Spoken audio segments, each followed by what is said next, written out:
नमस्कार दर्शक बंधु मु आपन को स्वागत करुच्ची ऋषि सुपर गोट फार्म मलबेरी क्यारी को देखिपे आप आम मलबेरी क्यारी जहाँकि 1630 मलबेरी जहाँकि पत्रटा बहुत चौड़ा चौड़ा होता है एवं देखा पानपत्र भाया सेप रही है। तो यहाँ हूँ 16x30 मलबेरी। तो यहाँ आम आम छेली खाद्य व्यवहार कर छेली हो गोरु गाई आपड़ जहाँ भी जो थी भी आपको दे पारे। तो यहाँ आमर मलबेरी देखिए स्टिक भी बाहर सारे। तो ये स्टिक को आम ऑल ओडिशा ऑर्डर रखता। तो जब आपको यही मलबेरी स्टिक ऑर्डर करार थी तो तब तले दिखाई कॉन्टैक्ट नंबर आप ऑर्डर करेंगे। तो आपको गोटे दिन मध्य आपको ऑर्डर पार्सल आप पहुँची। तो अधिक जानापी आम कॉन्टैक्ट नंबर कॉल करेंगे।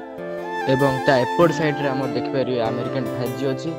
तो ये आमर भाई आमर शिवाबुल गचर काटिक पत्र नौ जहाँकि आमर 12टा 12:30 खाଇବା छेली मान 12:30 खाଇବା।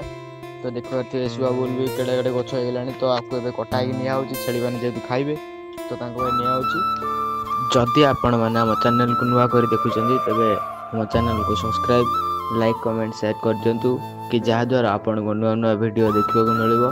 तो रही जय जगन्नाथ जय श्री राम।